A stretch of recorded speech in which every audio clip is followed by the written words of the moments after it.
Hi there, it's Jenny back again. Thank you so much for clicking on this video.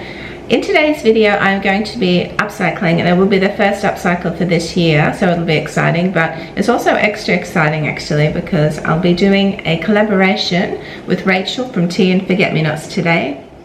Hi everyone, I'm Rachel and I'm over at Tea and Forget Me Nots. I'm really excited to be doing a collaboration with Danny today. She's such a brilliant upcycler. If you'd like to watch another makeover video, I am doing a makeover of a vintage desk. So please come over and watch that after hers. And leave a comment to say that you've come from Danny's channel so that we know. Thanks so much, see you over there, bye! So this is my project for today. It's a dresser, actually a laminate dresser. I bought off the Facebook marketplace for $20, and when I got it home I really regretted it, but still I've bought it, so I've got to make the most of it, and I'll be tackling this in today's video.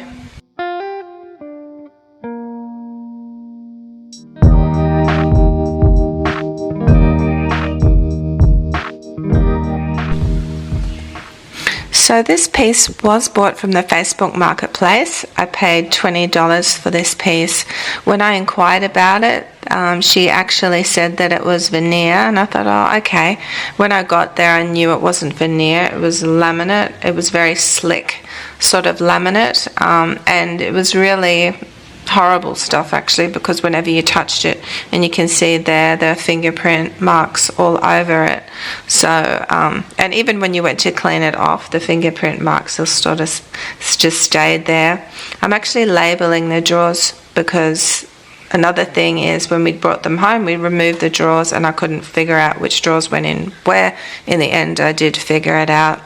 I'm just tightening some screws, and with an Allen key removing the big bolt that's holding down the glass panel at the top.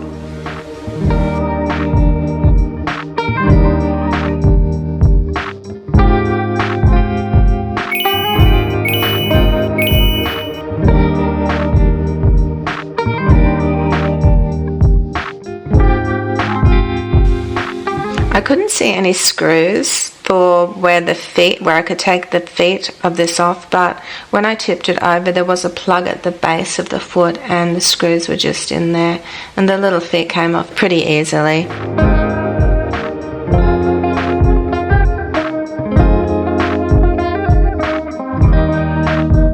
Before I add the wood filler to any holes and dents, I clean it with sugar soap and then just spray it down with water. Actually, it'll be the first time of a few times that I actually clean it, but I thought I wanted to get just what I could off the surface before I added the wood filler.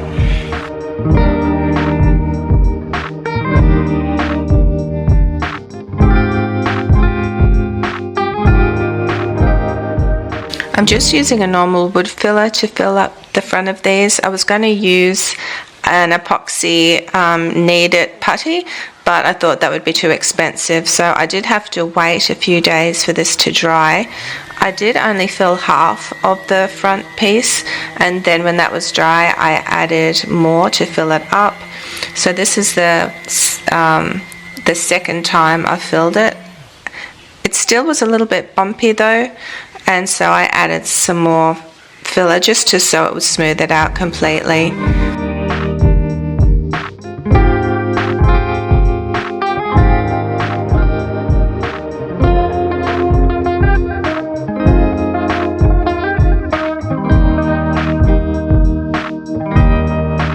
I always drill in the hardware holes before I even start, because in the past it stresses me out. I've made huge mistakes, and then once the piece is waxed and painted you can't really do much to it. It takes a lot to fix. So I really do need to buy myself a proper jig, so that'll be the next on my list. But here anyway I am drilling in the holes so that they'll all be ready to just slip the handles in when I'm finished painting and waxing.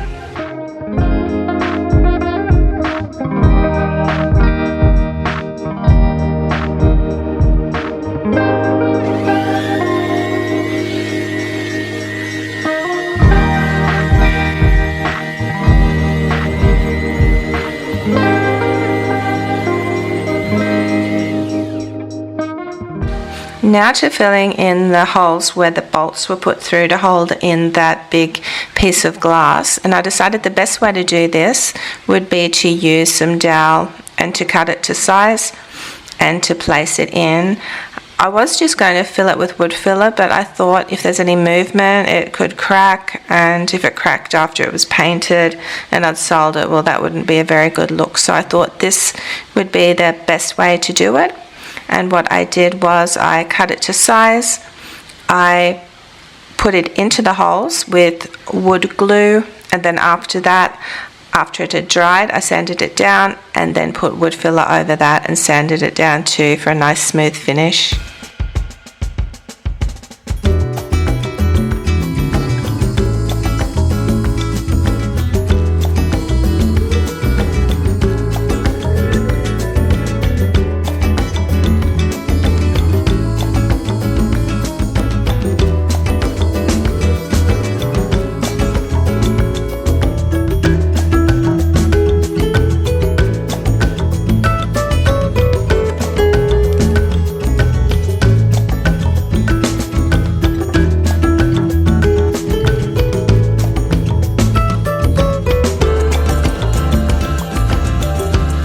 Brandon and Amy, my son and his girlfriend, bought me this for Christmas because if you remember in one of my upcycles recently, my sander broke, the head sort of flipped off, and it's good because this actually has an attachment for all the dust, which I really wanted to.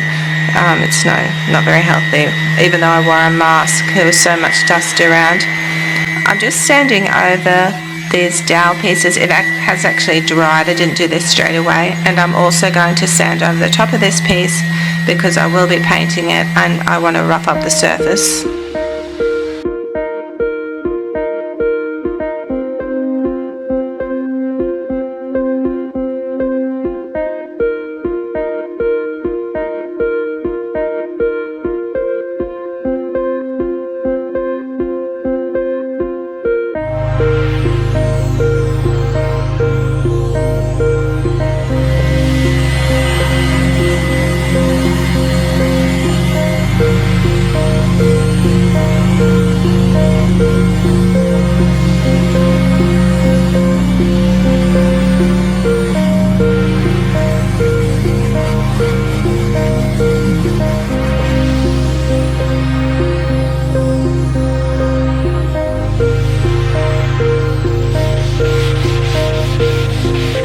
I'm also just scuff sanding along the sides at the front, and I will also scuff sand along the sides too, although I don't really need to because I've got something else in mind for that. And I am replacing the little feet like I said before, so I'm drilling holes to put the feet in here.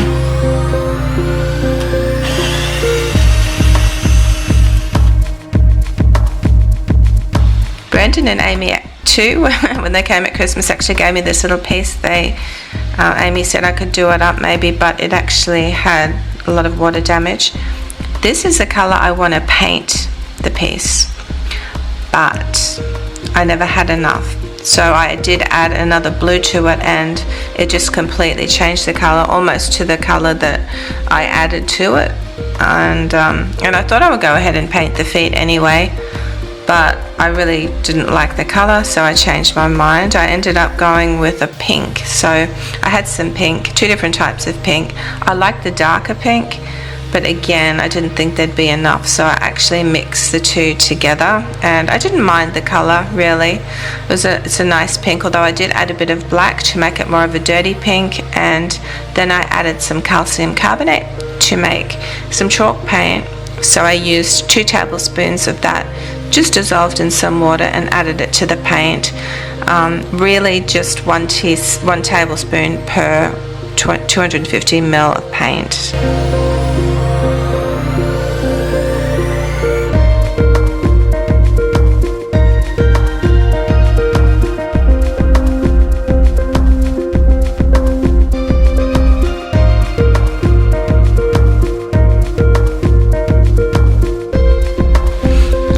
Prime primer just to cover the dark colour because I'll be painting it pink. This is actually the top of an IKEA table that I had, and it just is holding up the feet so that I don't have to hold them and get paint on me. It just makes it a bit easier to paint, sand, and yeah, I do like this colour, so this will be the colour I'm going for the whole piece.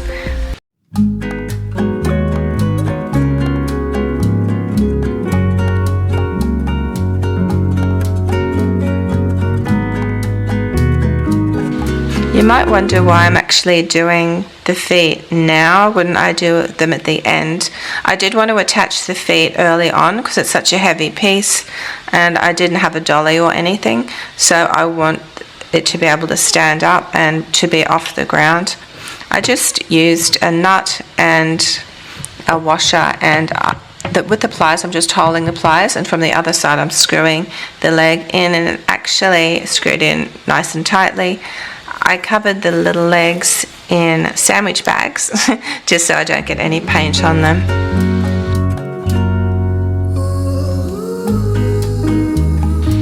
So this is what I am doing to the front of the drawers and to the side of the body of the piece. I'm going to be putting embossed wallpaper. I'm cheating a little bit. It is a laminate dresser, so I'm actually covering up a lot of the laminate, although I will be painting the top of this. At one stage I thought I might buy like a wooden board to put over the top, a nice wooden decorative board, but I decided not to. It's just adding too much to what the piece will cost. And so I measured the drawer sizes, and I measured, this is actually the side of the drawer. I've tipped the body up, and I'm applying the PVA glue, and apply it quite liberally too, because you want the paper to stick down and you don't want any air bubbles in it. I spent ages doing this and ages actually pushing it down and wiping it over with a rag to make sure there are no air bubbles in the wallpaper once it's placed on the surface.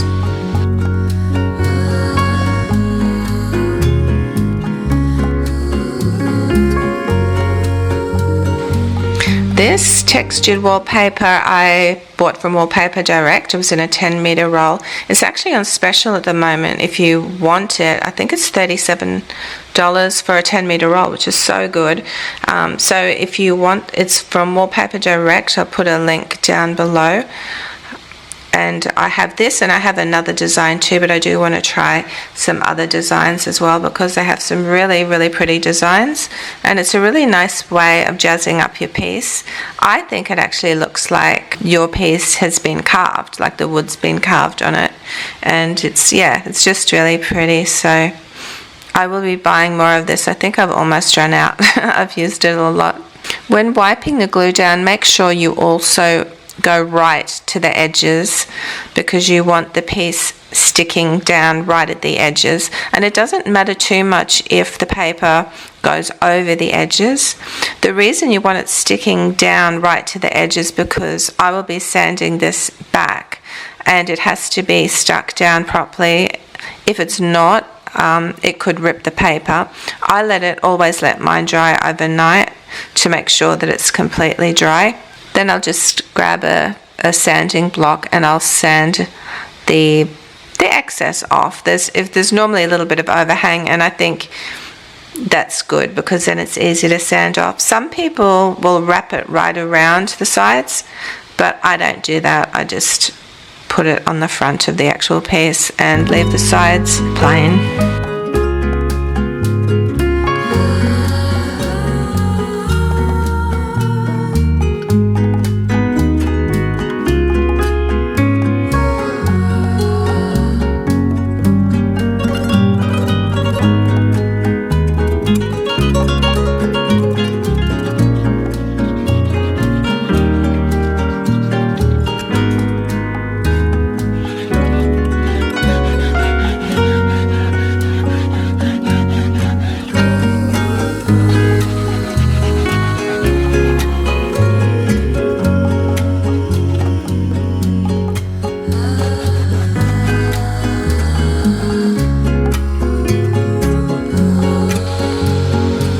can see I've used Glad Wrap to tape around the actual drawer, and I'm also taping off just below where I'm going to paint. Because I'm spraying on an enamel primer, I just knew that paint would get everywhere, and you can see too that the paint is getting on the cling wrap, so I'm glad I did that. I just didn't want it all in the drawer, it would have looked messy.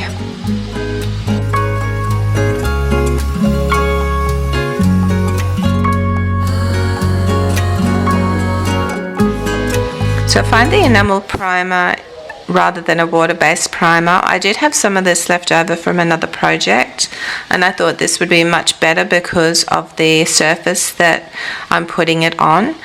And before that, I didn't show you, but I did scuff sand. Everywhere I put the primer, I actually scuff sanded to make the paint stick and the primer stick.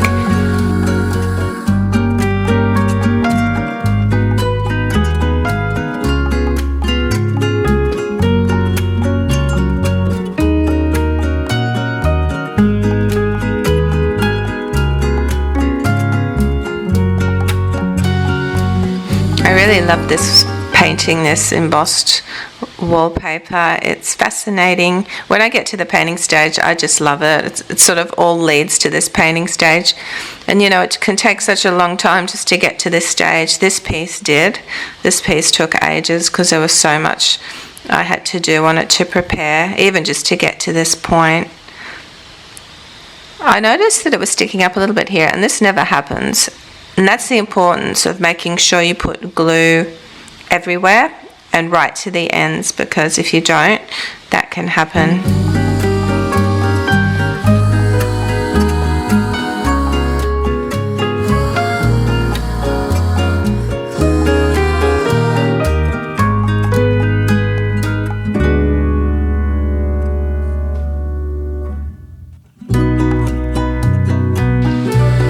I don't normally use enamel primer, and I never use the spray, so I did get a big glob of paint there, and I can see what I'm doing wrong. I should just not go backwards and forwards so much. I should just go from one side to the other and not sort of jolt it around.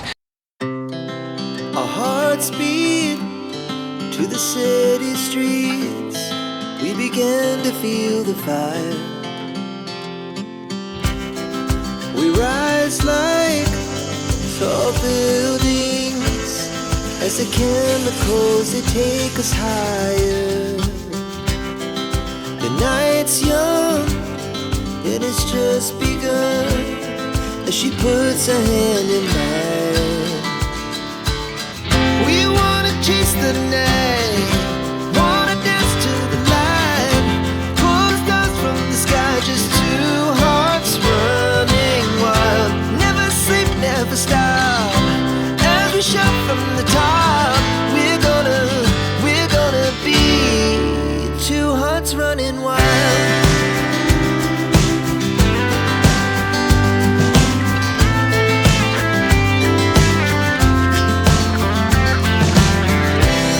Now the morning is the afternoon. We lay awake in bed. The laughs so loud as the hours pass. We're gonna do it all again. We wanna chase the night, wanna dance to the light, pull stars from the sky, just two hearts running wild. Never sleep, never stop, as we shout from the top. We're gonna be, we're gonna be.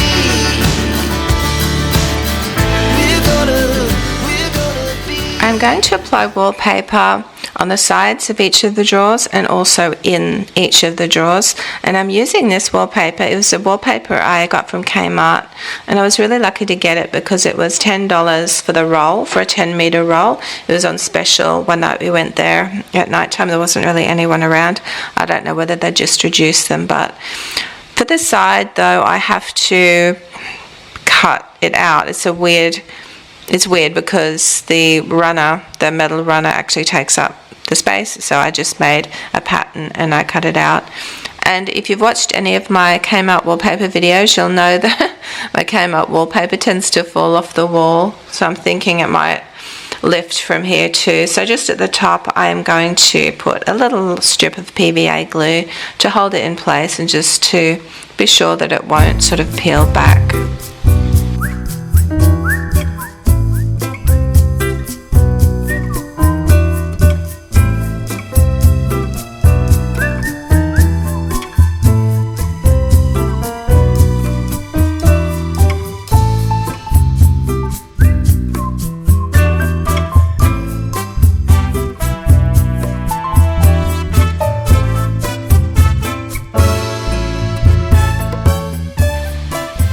I think this wallpaper is quite pretty and does actually go really well with this piece. The pink ties in. I did buy another wallpaper from Temu, but I just didn't have enough.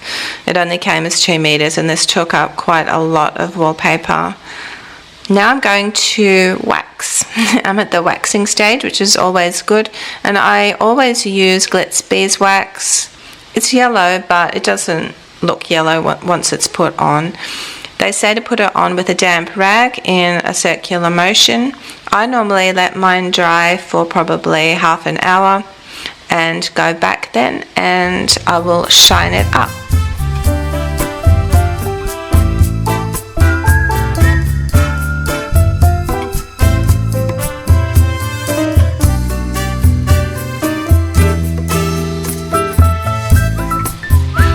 I'm just using a clean rag to polish the panels that I've waxed. It actually does dry when you first put it on. It's quite wet and it's dry, and you can see here that's where I haven't polished and it's quite dull, and the other end is where I have polished, and you can see it just brings out the beautiful embossed wallpaper. And it's not shiny, but it will make it's a nice sheen it just gives to your piece, and it really does finish it off, and it will protect it too.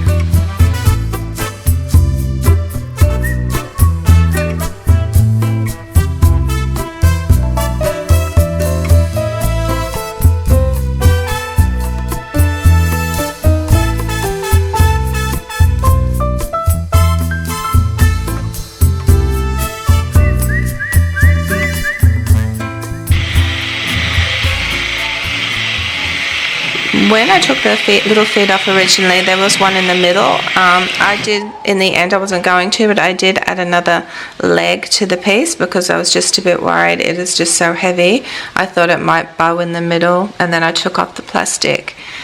Little plastic protector bags.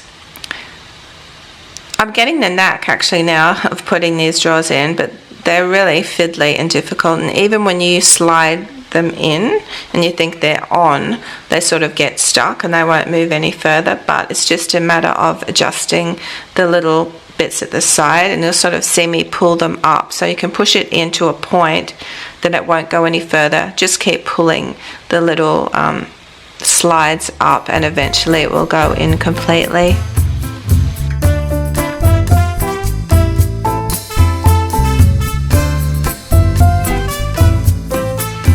And these are the handles. I actually bought these from Kmart as well, so they were $2 for a pack of 2, so $1 per handle. Originally I went to Kmart the other week and I bought these lids, and I wanted to cut these in half and use them as handles, but I just wasn't able to get them cut. David was busy and he couldn't do it, so I thought I'd use those handles instead. I think they're pretty anyway. And I'm just poking a hole through where I actually drilled previously, so it just makes it so much easier when I get to this point, having pre-drilled the holes. So I must say, what started out as a really ugly dresser, and the fact that I really had no hope for it, I really didn't know what I was going to do with it, or if I was going to do anything with it, to be honest. It's turned out probably to be the prettiest makeover that I have done, and the most successful. And to be honest, when you look at it, a lot of the other things that I've made over and that you do make over, you can sort of see, oh yeah, that's been painted, that's been refurbished, but this particular piece you wouldn't even know was the same piece. It looks completely different. It's just been transformed, and I'm really happy with it, so hopefully it will sell soon. This is a collaboration video, so make sure you go and check out Rachel's video also and see what she does to her piece of furniture this week. Thank you so much for watching. I really appreciate you clicking on my video and watching it. It means the world. And if you've come over from Rachel's video, thank you so much too. Consider subscribing. I'll see you guys all in next week's video. Have a great week and bye for now.